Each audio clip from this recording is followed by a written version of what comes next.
Hola, soy Comeguito. Te invito a ver el siguiente podcast.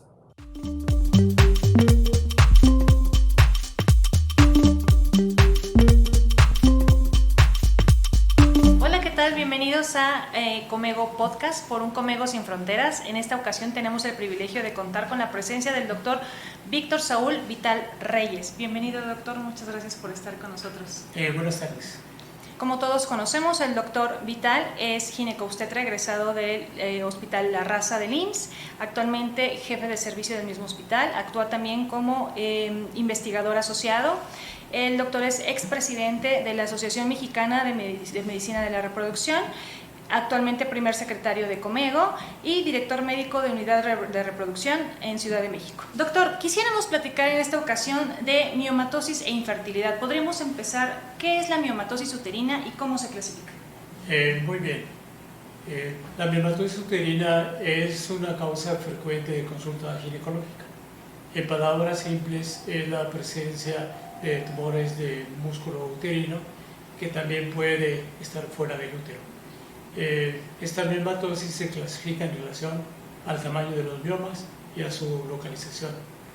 Antiguamente hablábamos de miomas submucosos, intramurales y subserosos. Actualmente ha habido una serie de consensos y utilizamos la clasificación de la FIGO, que recientemente fue modificada. Los miomas se clasifican de acuerdo a su clasificación, valga la redundancia, tipo 0, 1, 2, 3, 4, 5, 6 y 7. Los miomas son mucosos, regularmente 0 o 1, están dentro de la cavidad endometrial. 2 y 3 son intramurales, 4, 5 y 6 tienen componente intramural y subseroso, y el grupo 7 pueden estar en el cervix o fuera de la capa serosa del útero. De acuerdo, doctor, muchas gracias. ¿Y cómo afecta la miomatosis uterina a las pacientes con infertilidad?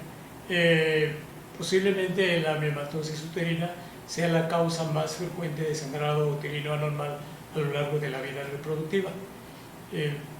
Es importante resaltar que su prevalencia está en relación a la edad de la paciente. Un porcentaje importante de estas pacientes son asintomáticas. Los datos clínicos más frecuentes de consulta son el sangrado uterino anormal, el dolor pélvico y la infertilidad. Los miomas alteran la fertilidad por diferentes mecanismos. El que explica con más exactitud cómo se asocian a la infertilidad es la presencia de los miomas dentro de la cavidad. Los miomas tipo 0 y tipo 1 y posiblemente los tipo 2. Estos miomas van a interferir con el transporte espermático y con la implantación. De la misma manera, las alteraciones en el sangrado se van a asociar a la infertilidad. El mecanismo más frecuente es este.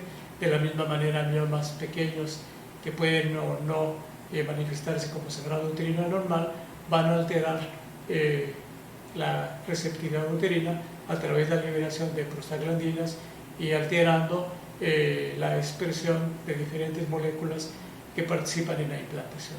Estos son los mecanismos más frecuentes y la prevalencia, como les decía, se asocia con la edad. Después de los 35 años, si realizamos un ultrasonido en todas nuestras pacientes de consulta ginecológica, 40, 45%, hasta 50%. Y en pacientes con infertilidad y con lo que estamos viviendo ahora, que es una transición demográfica, pues tenemos pacientes de 30, 35, 40 años que desde un punto de vista reproductivo son jóvenes y además de tener alteraciones de la reserva ovárica, en ellas se documentan los miomas y posiblemente los que repercutan más, redundando, son los miomas que están dentro de la cavidad endometrial. De acuerdo, doctor. ¿Y cuáles son los diferentes tratamientos con los que contamos para una paciente que está buscando un embarazo, que tiene miomatosis uterina? La mayoría de estas pacientes son candidatas al tratamiento quirúrgico. Es importante también en la clasificación, son de medianos, de pequeños o de grandes elementos. Los miomas de grandes elementos, independientemente de su localización, regularmente en esas pacientes son candidatos al tratamiento quirúrgico. los miomas intramurales, de acuerdo al tamaño, si alteran la anatomía de la cavidad endometrial, debe de valorarse también su extirpación.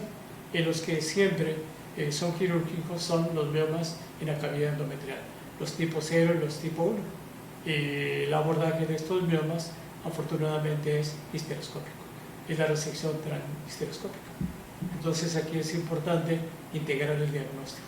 Si hablamos de pacientes infértiles, manifestaciones clínicas, ultrasonido, y en muchas de estas pacientes es necesario hacer una histerosonografía. Vamos a saber, se pueden clasificar 0 o 1, pediculados o no, y hacer diagnósticos diferenciales con pólipos. Y de la misma manera, no es raro encontrar miomas endometriales y pólipos endometriales. Entonces, en la mayoría de estas pacientes, el tratamiento es quirúrgico. Si esta paciente no deseara fertilidad, hay pautas de manejo médico. Sin embargo, en estas pacientes tenemos que mejorar las condiciones anatómicas de cavidad endometrial y, por supuesto, los efectos que pudieran tener los miomas intramurales de medianos y grandes elementos en el transporte espermático y en la implantación. Entonces, actualmente el abordaje en estas pacientes es quirúrgico. Correcto, doctor. ¿Y cuáles serían las indicaciones para realizar un abordaje vía laparoscopía o vía laparotomía en estas pacientes?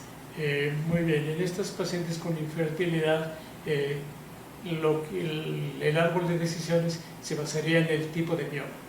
Si tenemos miomas 4, 5, 6 de grandes elementos, el abordaje puede ser laparoscópico. Había paradigmas, ahora los hemos roto. La primera indicación sería el número y el tamaño, y de la mano la habilidad del cirujano y los recursos con los que se tiene que contar. Cuando hay múltiples miomas de diferentes clasificaciones, estamos hablando de subserosos, intramurales y algunos que pueden ser 2 o 3 si comprimen la cavidad endometrial. En estas pacientes se procura tener un abordaje por laparotomía. Siempre hay que poner en la mesa con estas pacientes cuáles son las ventajas y desventajas, y por supuesto que la laparoscopía, como un procedimiento de mínima invasión, la paciente se recupera más rápido, y antes pensábamos que el problema que teníamos era la sutura, pero ahora ya no. Hemos crecido, siempre hay que cerrar en diferentes planos, y ahora por vía laparoscópica se puede hacer esto. Y los resultados en relación a embarazo posterior, si es por laparoscopía o por laparotomía, son comparables. Aquí muchas veces la decisión es si el mioma es más submucoso con una gran parte intramural. Tenemos limitaciones por las dimensiones y por las limitaciones propias de la laparoscopía. Entonces aquí preferimos la laparotomía. Pero los resultados son sumamente parecidos, los costos son totalmente diferentes. Desde mi punto de vista, siempre que se pueda hay que hacer un abordaje laparoscópico. De la misma manera, no se generaliza, pero en relación a beneficio, actualmente en estas pacientes con infertilidad se recomienda hacer una histeroscopía. Realizamos una histeroscopía previa, hacemos una visualización diagnóstica de la cavidad y descartamos pólipos, algunos otros miomas. Vemos si los miomas que se habían diagnosticado comprimen la cavidad, valoramos los ostium, y algo que aparece también con frecuencia en estas pacientes infértiles, alteraciones endometriales. Y la endometritis puede pasar desapercibida en muchas de estas pacientes. Y también tenemos que descartar en estas pacientes la adenomiosis. Y hay datos histeroscópicos sugestivos de adenomiosis. Y también es importante resaltar que la dependencia de estrógenos de los miomas nos obligan a estas pacientes a pensar cuando hay dolor y dismenorrea en endometriosis. Entonces la tirada miomas, adenomiosis y endometriosis siempre debe de integrarse. Correcto. Pero es importante la histeroscopía evaluativa. Nos criticaban en relación a costo-beneficio, y yo pienso que es de utilidad. Actualmente en algunos pacientes que entran a ciclos de reproducción asistida estamos volviendo a hacer histeroscopías y la histerosonografía nos puede ayudar, pero finalmente la histeroscopía sería complementaria, y en medicina sí sucede. No volvemos al pasado, pero hay algunas modas, tratamientos y abordajes que son de utilidad. De acuerdo, doctor, muchas gracias. Para finalizar, ¿cuánto tiempo tendría que esperar esta paciente que se quiere embarazar para lograr un embarazo después de una resección de miomas? Es una pregunta interesante porque hay una gran variabilidad. Entonces, si nosotros hacemos una resección transhisteroscópica de un mioma, la paciente en el siguiente ciclo menstrual y en el siguiente podemos nosotros proponer un tratamiento de baja o alta complejidad. Si hacemos un abordaje laparoscópico por la laparotomía y entramos a la cavidad, pues tenemos que esperar de 3 a 6 meses. Todavía hay algunas escuelas que dicen que un año, pero no. Y el abordaje histeroscópico de estos miomas intracavitarios nos brinda esta rapidez en la que podemos iniciar un tratamiento. Y si hablamos de que cada vez en los centros de reproducción asistida y en los servicios institucionales, en unos pacientes de 35 o 40 años, en donde el futuro reproductivo está en relación a la edad y a múltiples factores alterados, es importante dar estos plazos. Entonces, si la resección es histeroscópica, después de la siguiente menstruación. Y en los diferentes escenarios, 3 a 6 meses. Y lo que hemos visto que cuando se asocia la miomatosis como factor único a infertilidad, las tasas de embarazo con estimulación o inseminación son muy buenas. Y si el paciente necesita entrar in vitro, también las tasas son comparativas con el grupo de edad cuando tenemos solamente ese factor asociado a la infertilidad. Porque tenemos el otro escenario, pacientes con miomas que se embarazan, que hacemos una cesárea y tiene miomas de grandes elementos. Entonces, la miomatosis se asocia a la infertilidad, pero actualmente la tendencia es a tener esta medicina de precisión, personalizar el caso, ver las evidencias, ver la experiencia que tenemos en nuestros centros, institutos y en relación a todo eso, personalizar un tratamiento con resultados reproductivos para esa paciente. Gracias, doctor. Y a manera de conclusión, un comentario para nuestros colegas. Sí, la miomatosis uterina es una causa frecuente de atención ginecológica. Hasta la actualidad no sabemos la causa. Sí existe un componente familiar. Es frecuente que la hermana, que la tía o que la mamá haya tenido la miomatosis. No la podemos prevenir, pero sí es importante que en esos chequeos ginecológicos y nuestras pacientes mayores de 30 a 35 años podamos tener un ultrasonido que nos diga de la presencia o no de los miomas. El tratamiento está en relación a la causa de consulta. Si la paciente tiene sangrado uterino anormal, si tiene dolor o si tiene infertilidad, pues una mezcla de los tres. Si la paciente no tiene deseo de embarazo, podemos valorar alternativas médicas.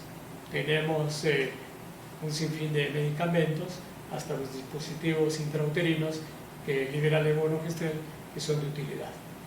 Si la paciente es infértil y documentamos los miomas, hay que valorar el abordaje quirúrgico e integrar. Y la histerosonografía previa y la histeroscopía, cuando hacemos un abordaje laparoscópico o por laparotomía, es sumamente importante.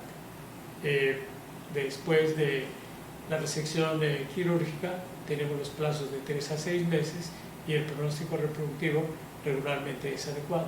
Cuando se conjunta esta triada, endometriosis, adenomiosis o miomatosis, pues tenemos un problema encima, porque estas pacientes con mal pronóstico, al final del camino, desde el punto de vista reproductivo, pues van a ser candidatas a útero subrogado. Muchísimas gracias, doctor, por estos comentarios. Pues gracias a todos ustedes por estar con nosotros. Nos esperamos en el siguiente podcast por un Comego Sin Fronteras. Muchas gracias.